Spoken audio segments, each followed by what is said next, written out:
Hello and welcome back to Great British Biking Adventures. In this series we're travelling around the English and Welsh coastline on our Honda VFR1200X Crosstourer. It's a bigger undertaking than you might think. We would have travelled less distance riding to Dubai. Don't believe us? Then check out episode 40, where we explain how the coastline paradox makes it such a long journey and why we decided not to do the Scottish coastline yet. Who are we and why are we doing it? Take a look at the description to this and all our videos to find out. As far as the YouTube thing is concerned, we genuinely had no idea what we were getting ourselves into at the beginning. If we did, we possibly wouldn't have done it, but we're very glad that we have. It's been a privilege to share this adventure of ours with you, and we hope you're enjoying the journey too. One of the biggest motivations is hearing your thoughts and reflections, so if you like what you see, don't be shy, let us know in the comments down below. And of course, feel free to hit that like button, ring the bell so you don't miss out on future episodes, and subscribe. Despite how it sounds, it costs nothing, and you can simply unsubscribe if you change your mind.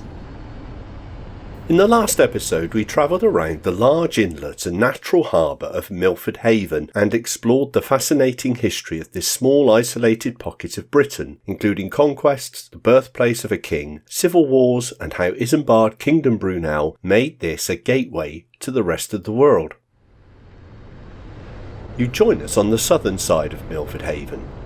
We've still got a bit of the haven to explore, but we're now in South Pembrokeshire with its stunning scenery. Jump on the back, enjoy the ride and discover more of our lovely coastline. Milford Haven is dominated by the oil and gas industry. Crude oil and gas is imported, refined and distributed from here. Each of the 4 big terminals were once oil refineries built from the 1950s through to the early 70s. At one time or another, they have been operated by the likes of Amoco, Merco, Elf, Total, Texaco, Chevron, Esso, ExxonMobil and Gulf. Today, only one of the plants is an oil refinery and it's the one we're approaching.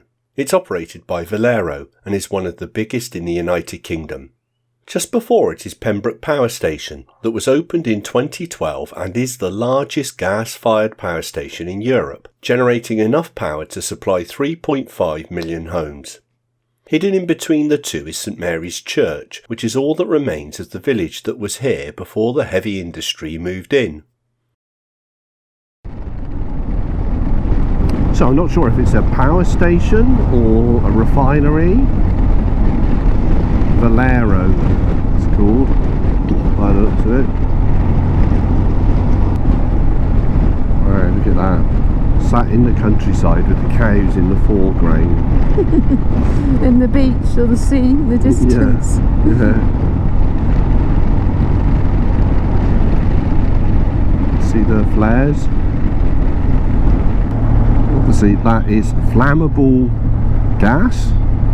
Going up a chimney, and whatever reason it needs to be burnt. So it's fire station. Fire engines, yeah. Getting pretty close to it as well, aren't we? Yeah. I kind of feel we're about to ride through it. Look at that.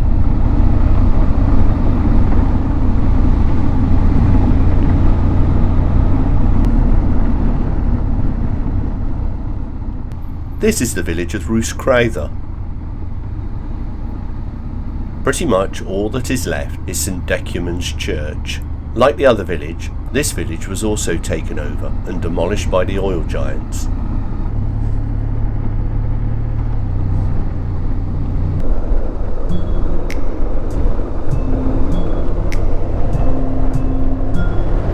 That was security.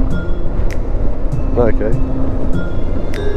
So we just want a quick up and down, I think. That's all we can do.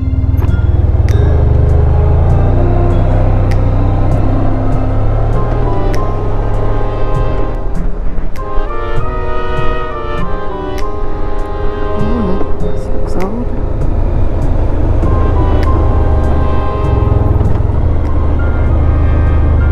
Royal Court Injunction in force. High Court Injunction in force. Oh, did it say High Court? Yeah. So Restricted area, pass holders only. Entry into this area without authorization is a breach of security and may render you liable for prosecution. Ooh, I don't think we want that. No. So we'll turn it around. Time to turn around. We alright? Oh, not paying attention. Yes. I was too busy looking at the sign.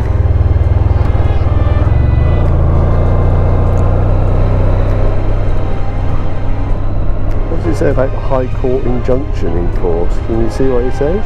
No, I haven't got my glasses on.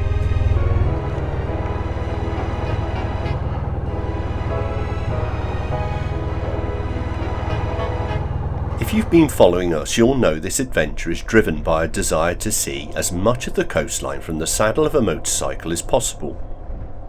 In our pursuit of the closest roads to the coast, we've been caught out by steep hills, tricky tracks and restricted access. With signs threatening prosecution, high court injunctions and security patrols, this area feels quite unwelcoming, but for good reason. The industry here is a target for those who oppose carbon fuels. Recently, the energy companies have had to secure high court injunctions against Just Stop Oil, Extinction Rebellion, Insulate Britain and Youth Climate Swarm. Oil is the primary resource that has supplied the much needed energy to build and prosper the modern world, and has provided ordinary people with the independent means to self-determination. According to some, oil has to be negated regardless of any opposing view or cost. They're driven by a conviction that the continuous use of carbon fuels will bring an end to civilization. But what if they're wrong? They argue that everyone, or at least every ordinary person, has to stop using carbon fuels. What exactly are the alternatives? What if the alternatives come with ethical and environmental issues of their own? What are the unintended or intended consequences? Why does the opposition to oil manifest itself in a cult-like fashion where no criticism can be tolerated? What exactly is the motivation and agenda behind it all? Why are so many people complying with an initiative that appears to be threatening their freedoms and costs hundreds, if not thousands of billions of pounds? Could we perhaps be in the middle of an extraordinary popular delusion and experiencing the madness of crowds? Why does even raising questions feel like I'm doing something wrong?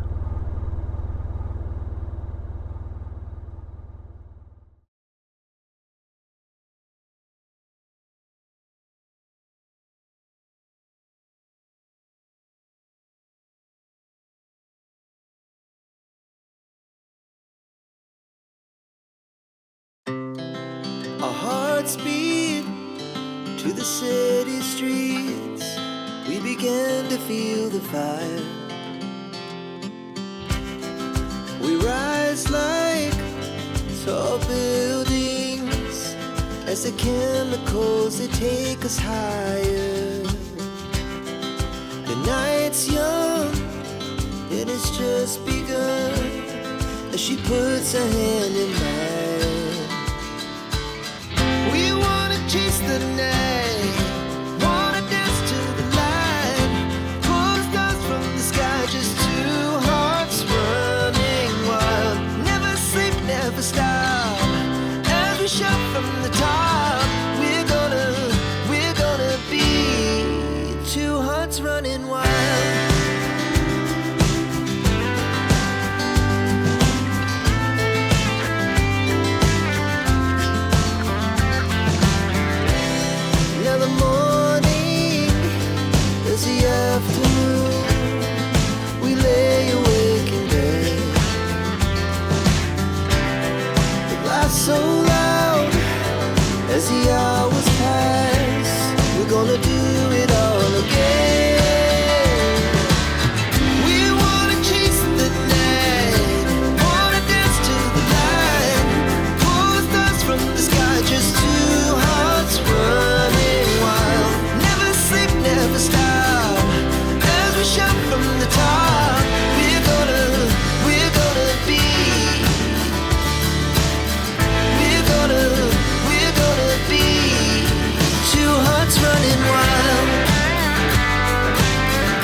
museum.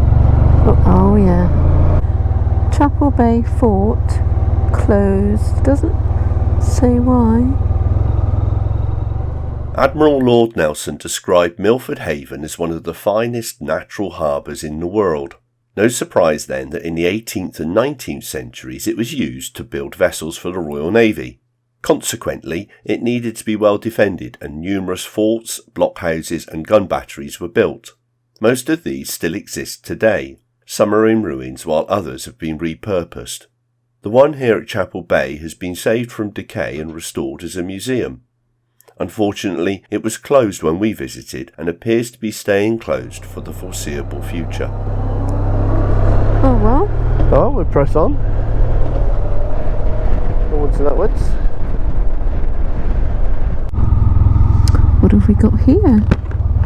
So, Bloomhill Farm, new potatoes, dug by fork, eat by fork. A few courgettes, some lovely flowers, sea lavender. Can I buy some potatoes, Jared? Yeah, I think we probably can, don't we? Have you got... So Pembrokeshire is famous for its potatoes, and when we're in Pembrokeshire and there's new potatoes for sale, you should buy them. Go on. Yeah.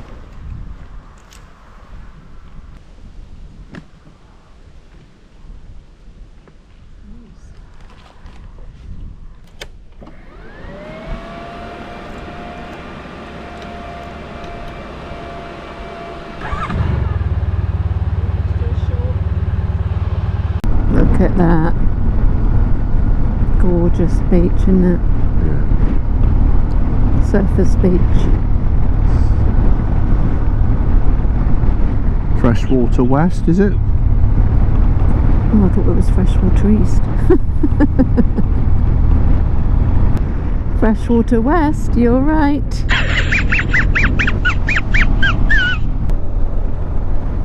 Well, let's hope there's not too much sand on the road. Oh yeah, that's a good point.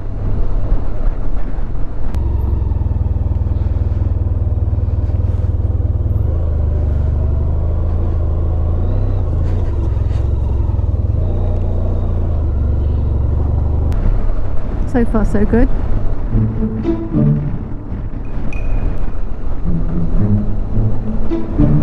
Ah.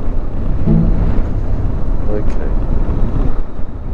Prepared to risk just a drive through. I think I'll be a bit more calculated here.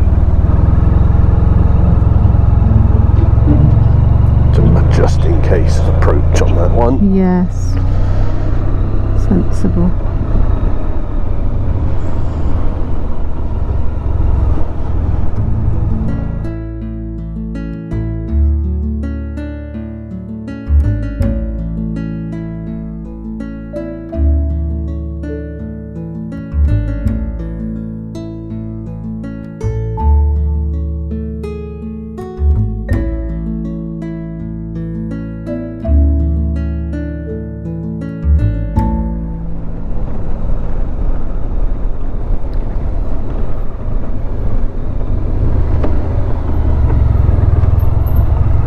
This is a military firing range, and as you can see up there, that's their observation tower.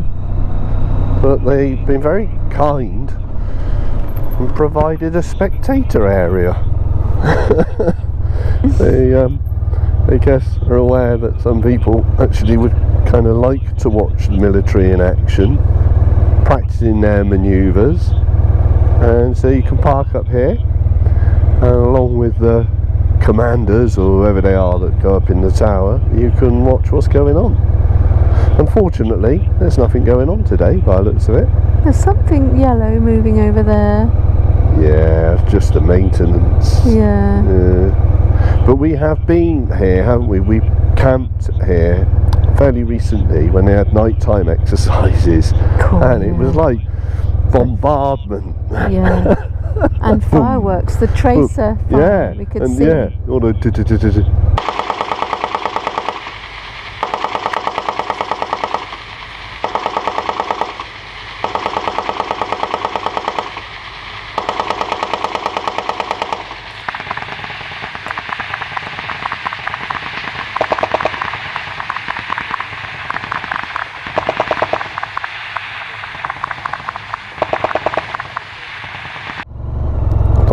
was even anyone up in the tower today. There weren't any cars in the car park there.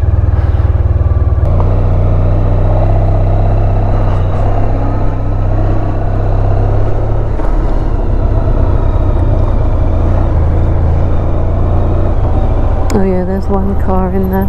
Is there? Maybe there's somebody up there. Maybe they've always got someone on guard duty. Oh, maybe. That'd be a dossy job, wouldn't it?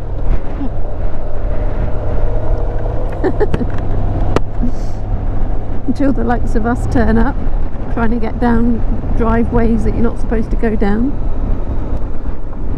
So I think this church is on the military ground, isn't it? I think so, And it's open at certain times of the year.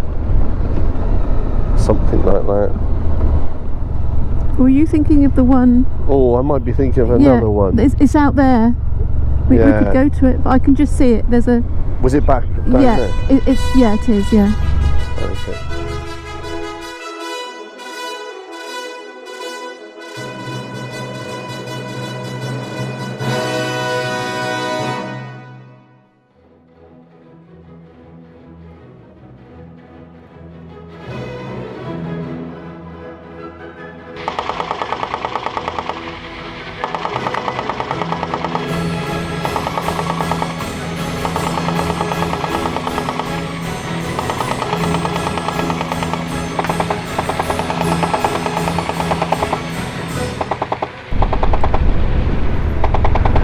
Look out for the tanks crossing.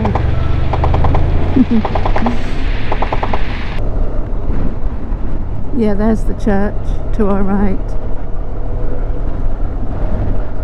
Yes, I think there are a lot of these military exercise areas that they took over large swathes of land, and often within that there were some small villages. They quite often have left the church alone, haven't they? Yeah. Quite often in relation to the village buildings, they ended up being used as target practice and things like that. And we've been to a few places like that, haven't we? With derelict bombed buildings. Yeah, but it's not unusual for them to have left the church alone. I think the church is just down here, so we'll have a quick look at the church first. Yeah.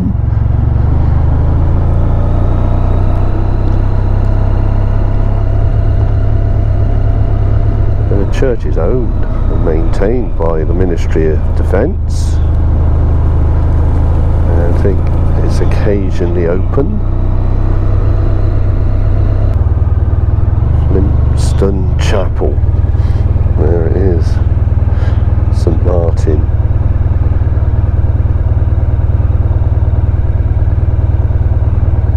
.184 is a giveaway for some sort of military marker, isn't it? Oh yeah.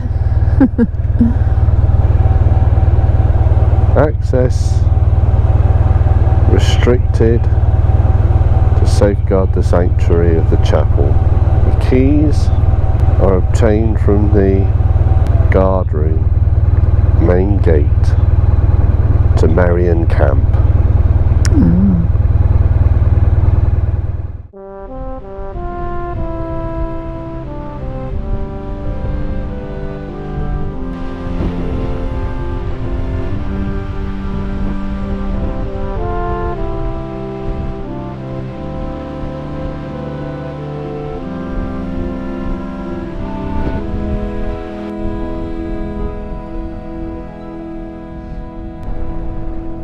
For many years after the Second World War, Germany were prevented from forming armed forces. This restriction started to ease in the 1960s.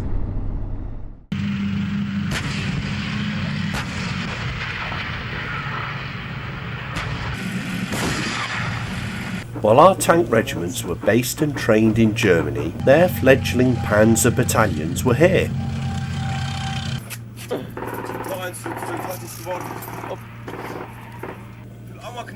Stellen dir das so hin, Udan. Mach das so. Perhaps someone thought it was wise to keep an eye on them.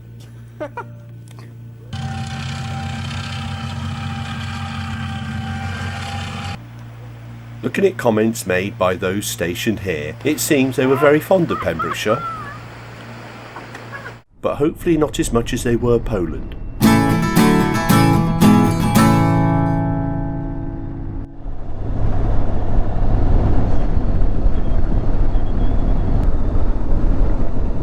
This is the village of Bosherton. Very pleasant little village. Great pub. And down there is a car park that you can go to, and there's some fantastic walks around an estate. Not sure what the estate is called. It could be Stackpole Estate? I don't know, I can't remember what they call the estate now. Tea room, St Govin's Inn, lovely. We know this area, holiday here. And Bosherton's famous for its lily ponds, where last time we came we actually saw the otters playing in the ponds, didn't we? Did, yeah. Or lakes, really. Lovely, lovely lilies all over them. We might just add some footage of that right now, so you can see, because we did get some footage of it, I think. Yeah, we did last time we came, of the otters as well, do you mean? I think we managed to get some filming of the otters. Yeah. And the interesting thing is the warden was crossing the bridge at the same time, wasn't he? And he said he'd been working there 4 years. They've been so elusive, he hadn't seen them.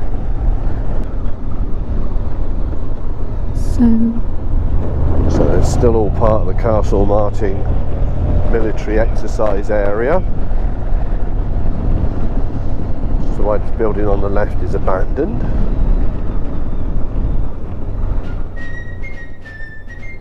We've just got to our favourite place in Pembrokeshire, and it's the end of this episode. Join us next time to hear why it has to be on your bucket list. Thanks for watching, we really appreciate it. Bye for now, see you next time.